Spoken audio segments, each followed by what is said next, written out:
Eng so'nggi yangiliklar, innovatsion texnologiyalar, qiziqarli faktlar. Assalomu alaykum. Sizlar bilan yana men Diyora. Bu esa N-Texno ko'rsatuvining navbatdagi soni. Bugungi raqamli dunyoda robototexnika, sanoat, qurilish va favqulodda vaziyatlar kabi ko'plab sohalarda inson mehnatini yengillashtirayotgan eng muhim yo'nalishlardan biriga aylandi.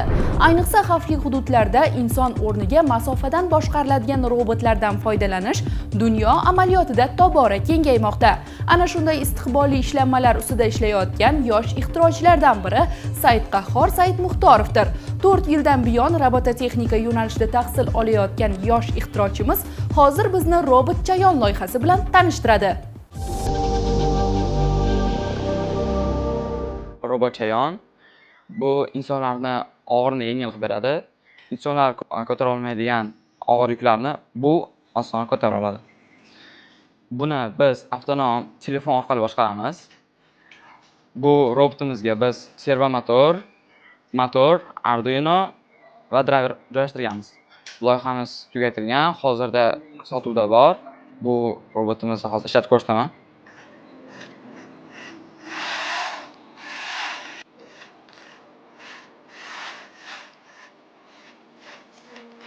Bu telefondan boshqariladi. Biz kontrolli dasturini shunga yuklaganmiz. Bu avtonom 30-40 metrgacha oladi. O'zidan 5-6 barobar og'ir yuklarni ko'tara oladi. Buni yasashga 1 oy vaqt ketgan. Asosan dasturda qiyinchilik bo'lgan. Sxemalari ancha oson. Biz akkumulyator qo'yganmiz. Har bitta servomotor uchun bitta va o'zini mikrokontroller uchun ikkita qo'yganmiz. Servomotorlar bizga ikkita mashq bajaradi. Bittasi tepaga ko'tarib beradi, ikkinchisi mahsulotni bitta joydan ikkinchi joyga o'tkazib beradi. Robot og'ir yuklarni ko'tarish va ularni masofadan turib oddiy mobil telefon orqali boshqarish imkoniyatiga ega. Bunday texnologiyalar sanoat korxonalari, qurilish maydonlari hamda inson hayoti uchun xavf tug'diradigan hududlarda samarali foydalanilishi mumkin. Yosh ixtirochining ushbu ishlanmasi robototexnikaning inson xavfsizligini ta'minlash va og'ir mehnatni avtomatlashtirishdagi imkoniyatlarni yaqqol namoyon etadi. Og'ir narsa ko'pchilik insonlar ko'tara olmaydi. O'shanda men shunaqa proyekt qilishni xohladim. Men bu loyiha bilan musobaqaga borganman, faxrli birinchi o'rinni olib kelganman. Hozirgi zamonaviy kasb odamlarni og'irini yengil qilib beradi va ko'pchilik insonlar hozirchalik yoshlar ayniqsa shu kasbga qiziqyapti. Bunda robototexnika, dasturlash, injeneriya kiritilgan. Shu sohaga anchadan beri qiziqaman, yoshligimdan beri qiziqaman. 3 sinfda boshlagandim. Hozir 9 sinfni bitirdim. Anchadan beri shu loyihaga qiziqib, bundan qolgan loyihalarimni bitirganman. Ular bilan faxrli o'rin olganman. Ota-onam, ayniqsa ko'proq dadam menga suyanchiq qilib musobaqalarga yutqizganman. Dadam doim yonimda turib, "Olg'a bos, faqat omad" deganlar. Keyin shu omad bilan hozirda ancha o'rnim bor, faxrli o'rinlarim bor.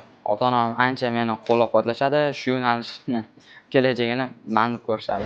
Favqulodda vaziyatlarda eng muhim vazifalardan biri xavfli hududlarni oldindan aniqlash va inson hayotini asrashdir.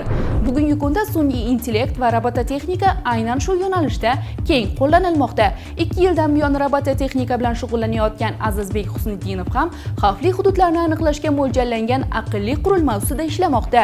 Keling, uning loyihasi qanday imkoniyatlarga ega ekanini bilib olamiz. Yaratgan loyihalarimdan biri bu uzoq masofadan turib xavfli hududlarni aniqlovchi robot.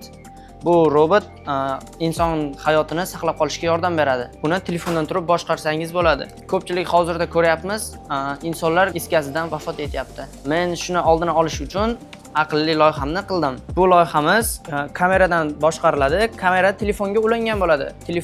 Kamerani telefon orqali bemalol ko'rib tursak bo'ladi, kamerada nima bo'lyapti. Buni inson kira olmaydigan xonalar bo'ladi, masalan, gaz isi to'lib ketgan. O'sha xonalarga kirgizsak bo'ladi buni. Bu robotda o'zida gaz datchigi LCD si joylashgan. DXT gaz datchik xonani harorati, o'sha gazni aniqlaydi. DXT bo'lsa xonadagi namlikni aniqlaydi, haroratni aniqlaydi. Mana ko'ryapmiz, gaz 273 gradus chiqyapti, harorat 15-50 gradus. Namlik bo'lsa 20 gradus chiqyapti. Holat yaxshi.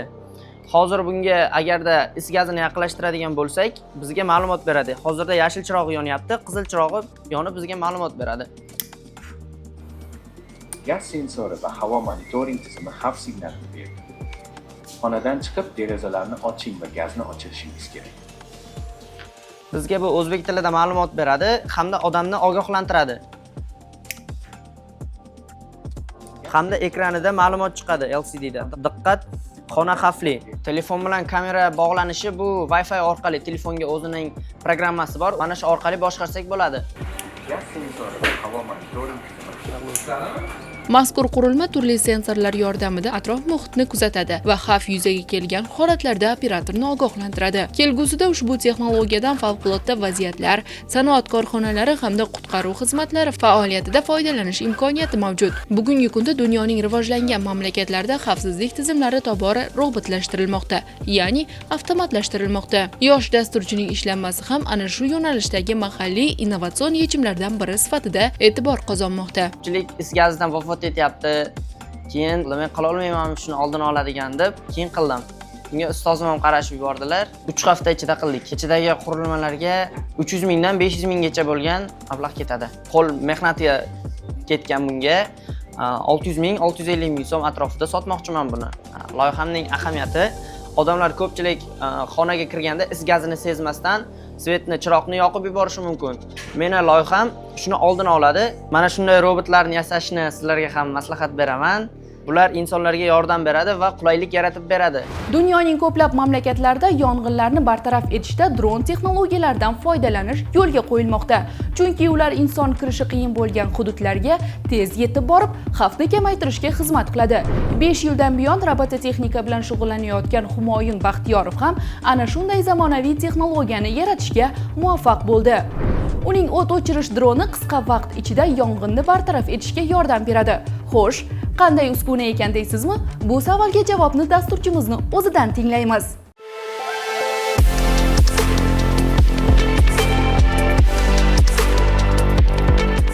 Hozirda men ko'p loyihalar ustida ishlayapman. Bulardan biri bu yong'in o't o'chirish droni. Dronimizdan birinchi yoqib oladigan tomonimiz orqasida akkumulyator bor. Bunga bizani driverlarimizni ulab olamiz, keyin pultni yoqib boshqaramiz.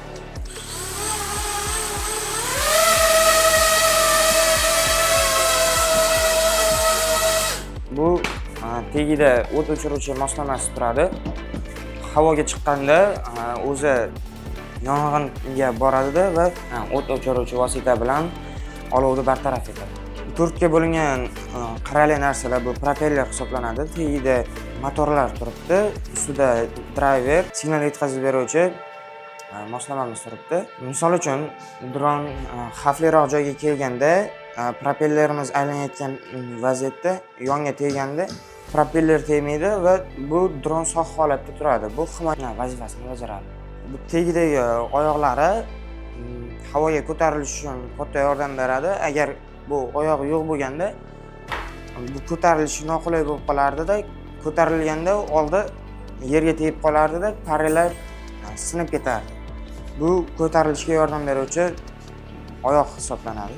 Keyin suv, ya'ni tegida bo'ladi. Hali biz uni qo'ymadik. Bu hali yaratilayotgan, ya'ni ustida ishlanayotgan mahsulot hisoblanadi. Bu ustida hali ko'p ishlaymiz, kamchiliklarni to'g'rilaymiz, keyin buni zavodlarga, boshqa joylarga ishlab chiqarishga topshiramiz. Bu 6C pult modeli bo'lib, bu dronimizga ulanishga yordam beruvchi qurilma hisoblanadi va osmonga ko'tarilganda yoki uchayotgan paytda dron orqali manevr qilishga yordam beradi.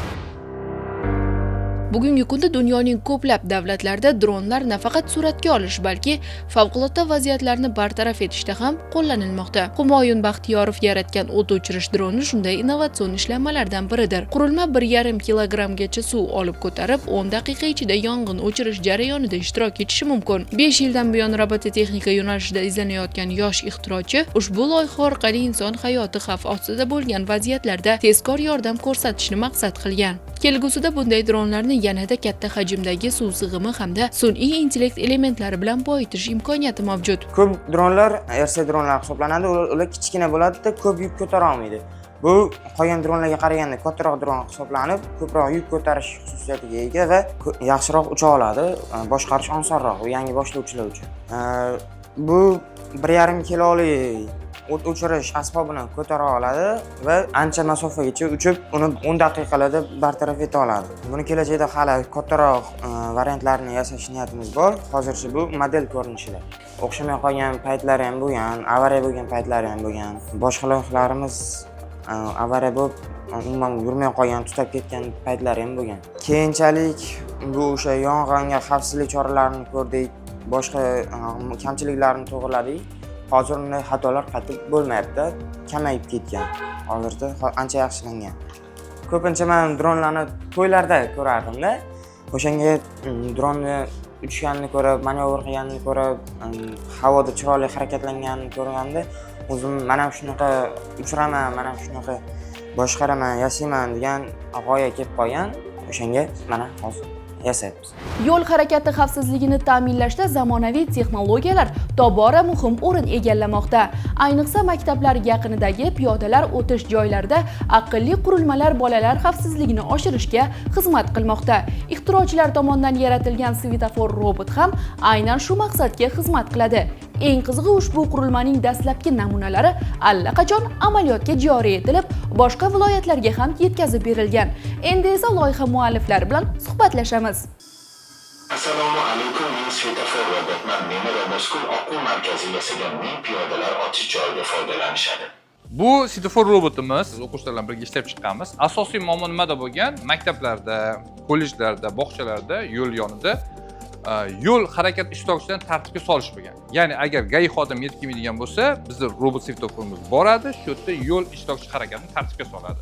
U yerda kim bo'lishi mumkin? Birinchi navbatda personal xodimlar, o'quvchilar, bog'cha o'quvchilari bo'lishi mumkin. O'shalarning harakatini tartibga solish uchun bu svetofor robotini ishlab chiqarganmiz. Hozirgi paytda bunda ikkitani sotganmiz hozirgi paytda va kelajakda xudo xohlasa bundan ham takomillashtirib, robotimiz o'zbek tilida gapiradi. O'zbek tilida gapirgandan keyin yo'lovchilarga murojaat qiladi. Diqqat, to'xtang deydi, avtomobilda kelyapti deydi.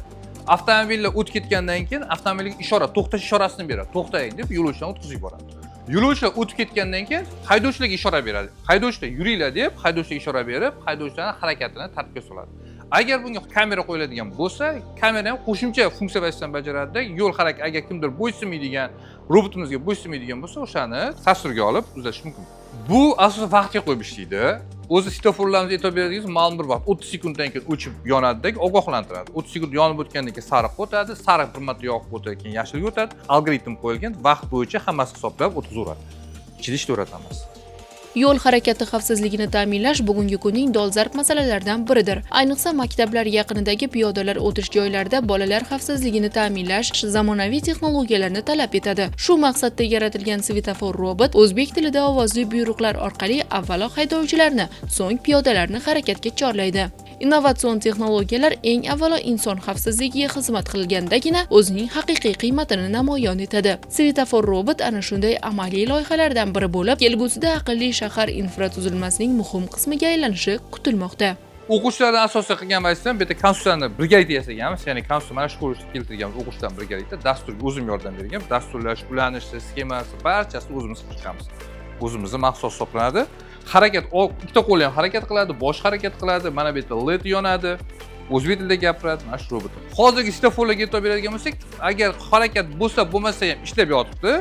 Agar xudo xolasa shuni biz qo'llaydigan bo'lsak, ya'ni sun'iy chekni qo'yib, haqiqatda harakat bo'lsagina, ya'ni yo'lovchilar o'tsagina svetofor ishlaydi. Yo'lovchilar bo'lmasa, o'zining joyida funksiyasini bajaraveradi. Ya'ni hech qanaqangi yo'lovchilarga, mashina harakat, yo'l harakat qoidalariga xalaqit qilmagan holatda o'z faoliyatini davom ettiradi. Asosiy muammo qayerda bo'lyapti? E'tibor bering, maktablarda.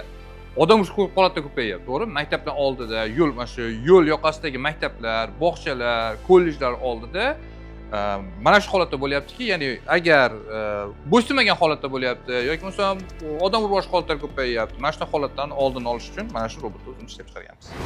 Mazkur ishlanma robotlarni loyihalash, mexanik konstruksiya yaratish va dasturlash bo'yicha olingan nazariy bilimlarni amaliyotga tatbiq etishning yorqin namunasi sanaladi. Bugungi raqamli davrda innovatsion g'oyalar aynan yoshlar tafakkurida shakllanmoqda. Robototexnika yo'nalishida yaratilayotgan bunday loyihalar nafaqat o'quvchilarning muhandislik va dasturlash ko'nikmalarini rivojlantiradi, balki kelajakda mamlakatning ilmiy texnologik salohiyatini yuksaltirishga ham xizmat qiladi. Tabiatdagi mavjudotlardan ilhomlanib yaratilayotgan biomimetik robotlar bugungi robototexnikaning eng istiqbolli yo'nalishlaridan biri hisoblanadi. Ular murakkab va tor hududlarda harakatlana olishi bilan ajralib turadi. 3 yildan buyon robototexnika bilan shug'ullanayotgan Asliddin Bo'riboyev ham 3 hafta davomida ana shunday o'rgimchak robotni yaratdi. Ushbu loyiha yosh ixtirochilarga nufuzli musobaqalarda ham muvaffaqiyat keltirgan. Endi loyiha tafsilotlari bilan tanishamiz.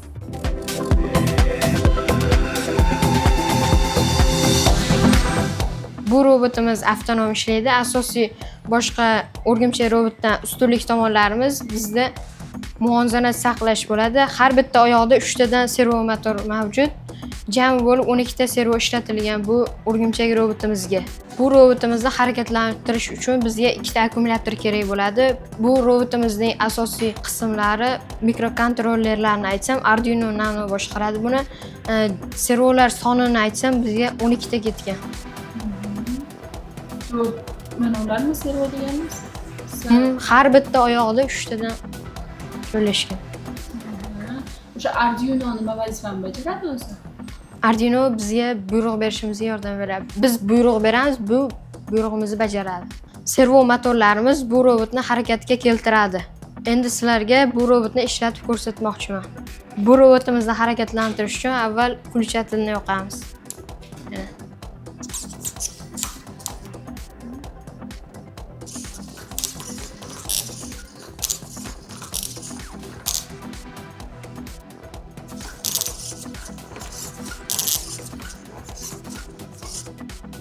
Biz buni dasturni o'zimiz qilganmiz. O'chirib yoqqichni bossak, o'zi turib harakatlanadi, oldinga, orqaga, chapga, o'ngga harakatlanadi.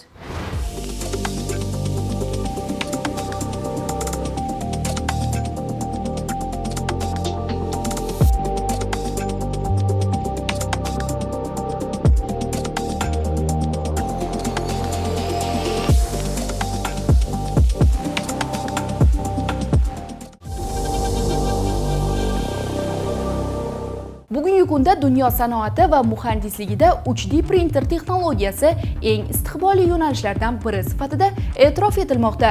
Avvallari bir necha hafta yoki oy talab qilgan mahsulot namunalarini endilikda bir necha soat ichida tayyorlash imkoniyati paydo bo'ldi.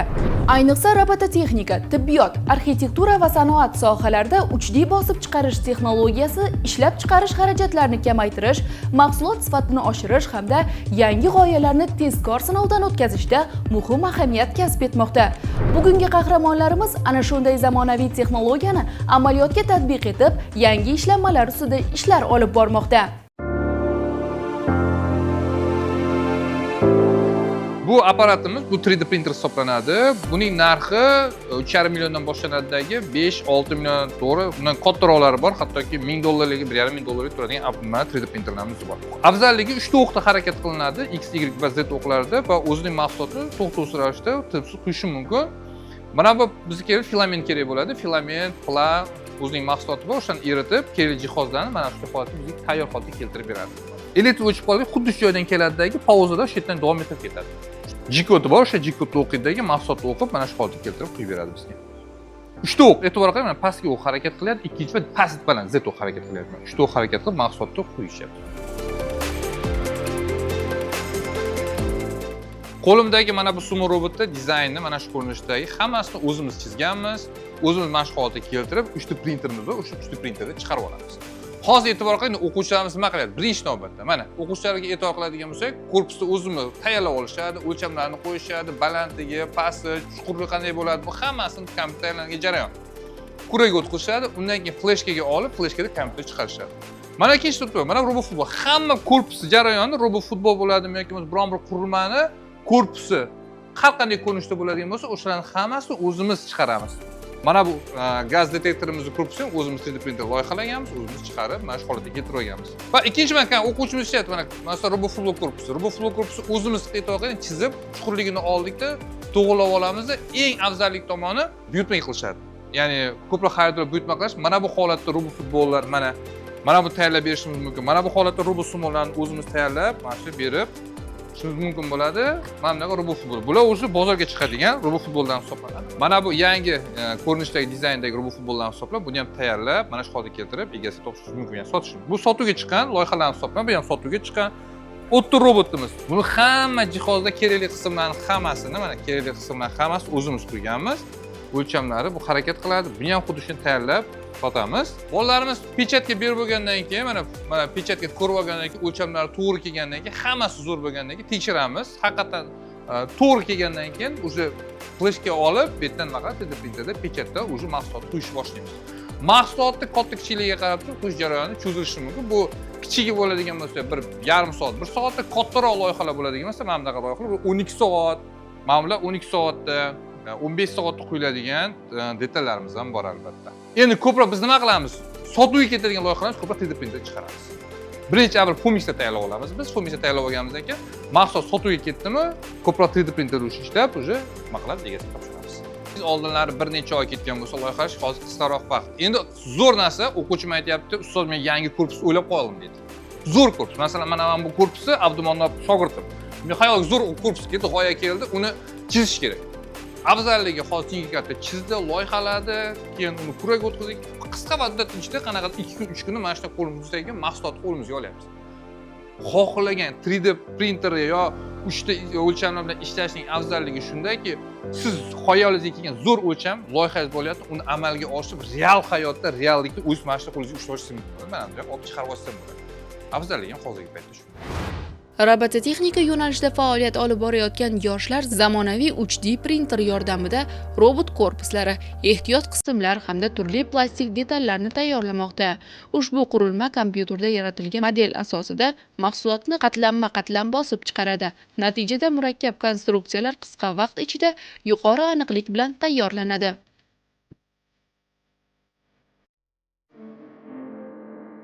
Bugungi kunda sun'iy intellekt, robototexnika va 3D bosib chiqarish kabi ilg'or texnologiyalar dunyo taraqqiyotining asosiy drayveriga aylanmoqda. Eng quvonarlisi, bunday zamonaviy yo'nalishlarda o'zbekistonlik yoshlar ham faol izlanish olib borib, amaliy loyihalar bilan innovatsion rivojlanish jarayoniga munosib hissa qo'shmoqda. Ular yaratayotgan ishlanmalar nafaqat kundalik hayotdagi muammolarga yechim taklif etmoqda, balki sanoat, ta'lim va xizmat ko'rsatish sohalarida yangi imkoniyatlarni ham yuzaga chiqarmoqda. Hozirgi paytda robototexnika mana shu soha juda qattiq rivojlanyapti. Sababi ko'pchilik dasturlash o'rganadi, bitta elektron komponentlardan foydalanish o'rganadi, sensorlarni hayotning ijtimoiy muammolariga yechim topish o'rganadi. Asosiy g'oya, mazmuni, mohiyati ham ta'limda o'zi shunda. Ya'ni hayotda muammolar ko'p, o'sha muammolarga o'quvchi yechim berish kerak bo'ladi. Bizning o'quv markazida hozirgi paytda amalga oshgan loyihalarga e'tibor, is gaz aniqlik detektor, svetofor robotimiz va bir qancha loyihalarimiz bor. Aqlli hassa loyihalarimiz hammasi o'quvchilar o'zining g'oyasi, ya'ni muammoni aniqlagan, ijtimoiy muammo, o'sha muammoga o'zining yechimini bergan va yechimni real hayotda muammoni aniqlab yechim berib va uni hayotga tatbiq etgan. Ko'p emas, to'g'risini aytaman. 5-6 yildan beri mana shu sohada hozir faoliyat yuryapmiz, ishlayapmiz. E'tibor ham yaxshi tan olish kerak. Bolalarning qiziqishi, asosiy bolalarning qiziqishi, ota-onaning qiziqishi. Haqiqiy soha yangi bo'lganligi uchun ko'p sohalarga tarmoqda, masalan, robototexnika ishlab chiqarishda, sog'liq saqlashda, xavfsizlikda, ichki ishlar juda ham masalan sohalar ko'p, bu sohalarda taqib ketadi yo'nalishlar. O'shalar taqib ketgani uchun bolalarning qiziqishi ham bu sohada yo'nalishi juda katta hozir. Bugungi kichik laboratoriyalarda tug'ilayotgan g'oyalar ertaga yirik texnologik kashfiyotlarga aylanishi mumkin. Ana shunday iqtidorli yoshlar esa O'zbekistonning raqamli kelajagini yaratadigan va dunyo texnologik maydonida mamlakatimiz nufuzini oshiradigan avlod bo'lib yetishmoqda.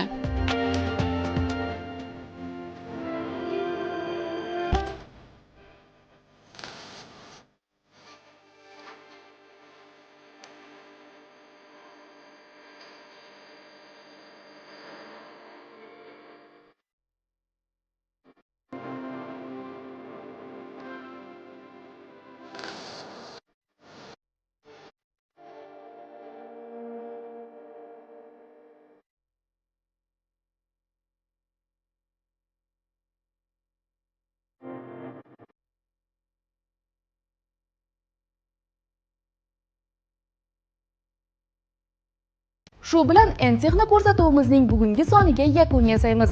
Texnologiyalar olamidagi yangiliklar va yosh innovatorlar bilan yana uchrashguncha xayr, salomat bo'ling.